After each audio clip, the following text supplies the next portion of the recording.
The salvage hauler's stray dog was a rust bucket, a ghost, and a tomb all rolled into one. Captain Liam Hawke liked it that way.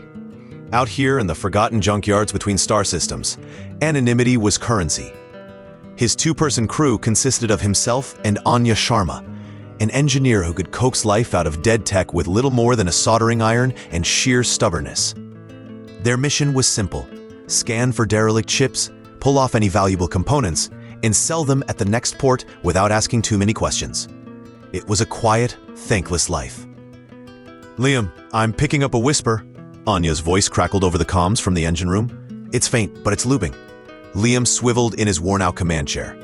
"A whisper? Not a standard distress call?" "And no, it's old, ancient. The energy signature is wrong. It's like listening to a phonograph in an age of quantum comms. It's repeating a single degraded data packet."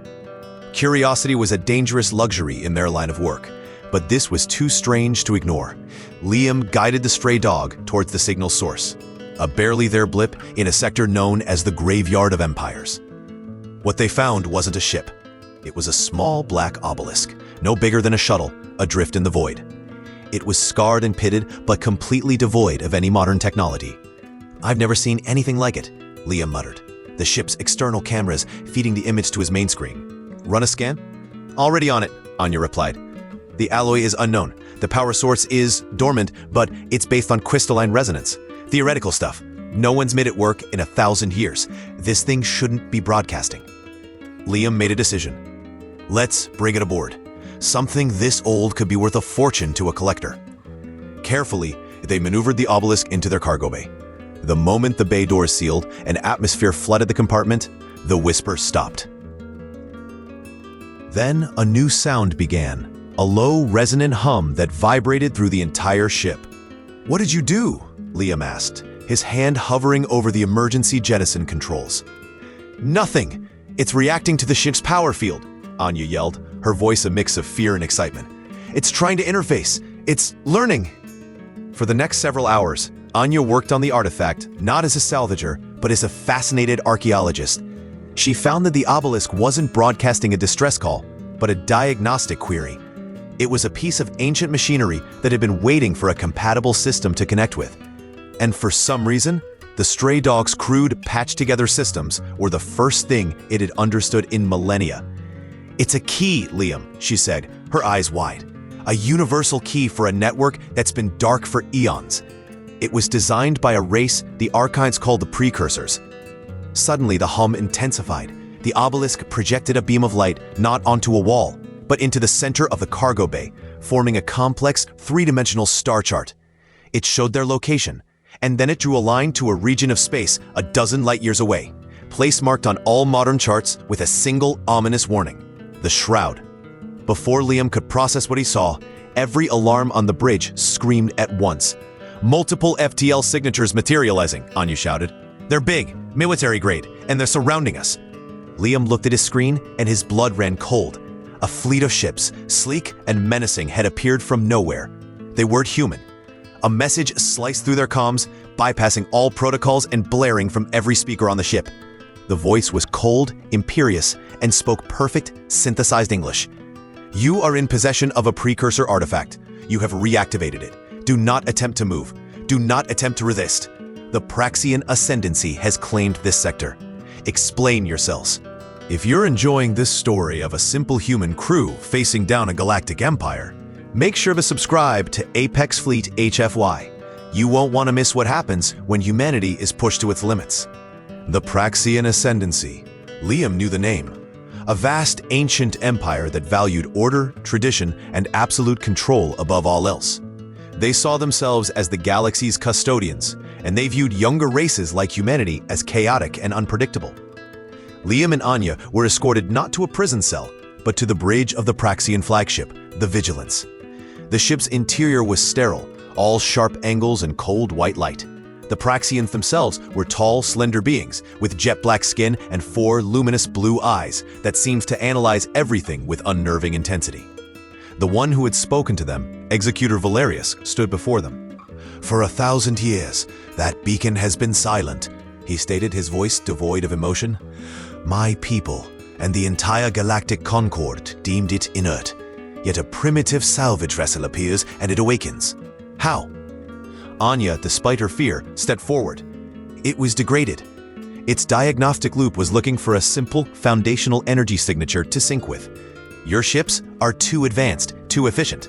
Our ship, it's a mess, full of energy leaks, unshielded conduits, power fluctuations. It was the first thing the beacon could understand. It's like we spoke its native, broken language. Valerius's 4 eyes narrowed. You suggest your technological inferiority was an advantage, an illogical conclusion. It's not illogical, it's practical, Liam countered, finding his voice. We're human. We fix things. Sometimes that means using a hammer when a diagnostic scanner won't work. Another alien, a being that looked like a shimmering, jellyfish-like entity floating in a containment field, drifted forward. Execute her. This is Lyra, from the Signian Drift, the Archivist. The human's logic is novel. They did not conquer the beacon with superior technology. They befriended it. Valerius was unmoved. Their actions have revealed the location of the Shroud, a region the Concord has forbidden entry for centuries. It is a navigational hazard, a graveyard of ships. We believe the precursors created it, and we do not understand its purpose. He turned his gaze back to Liam. You have proven yourselves to be a catalyst for chaos. The Concord has therefore decreed a trial of competence. You will take your vessel into the Shroud. Anya gasped. That's a death sentence. No ship that enters the Shroud has ever come back. The current record for survival within the Shroud's outer edge is 7 minutes, Valerius said flatly. Your trial is to survive for 1 full rotation, 8 hours, and transmit useful data on the anomaly's nature. Succeed, and humanity will be granted a probationary seat on the Concord, where we can monitor your development. Fail, and your species will be quarantined to your home system, deemed too dangerous to interact with galactic society. They were escorted back to the stray dog, the precursor obelisk still humming in their cargo bay. They were being sent into a meat grinder to prove they weren't reckless. The irony was so thick, Liam could almost taste it. We can't do this, Anya said, her hand shaking as she ran a pre-flight check. The Shroud tears ships apart with gravitational distortions. Liam looked at the obelisk's projection. The line it drew didn't just point to the Shroud, it pointed to its very center. The Praxians think the Shroud is a weapon or a prison, he said quietly. But the beacon that led us here, it wasn't a warning, it was a key. What if the Shroud isn't what they think it is? With the Praxian fleet watching, Liam piloted the stray dog towards the swirling dark nebula. As they crossed the threshold, the ship began to shake violently. Sensors went haywire, screaming with contradictory data. I can't get a lock on anything, Anya yelled over the noise. High-energy sensors are useless. Then turn them off, Liam ordered. Go old school. What do our eyes see? Anya switched the main view to a simple optical feed. The chaos outside was just gas and dust.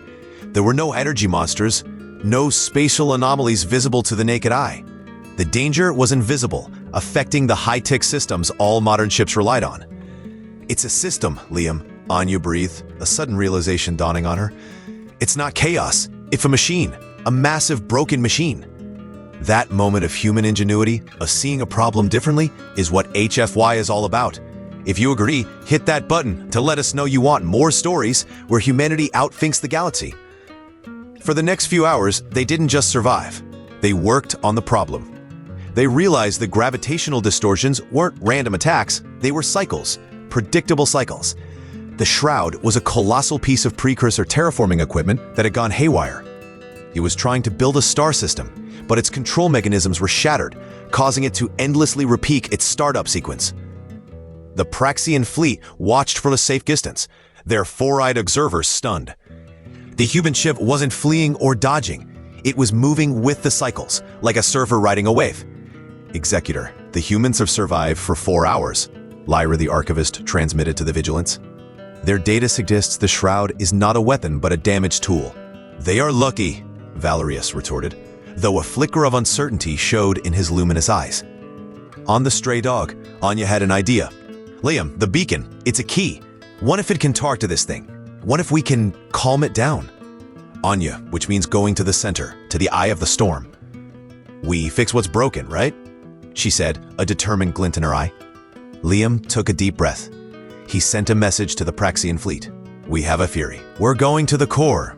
The response from Valerius was swift and cold.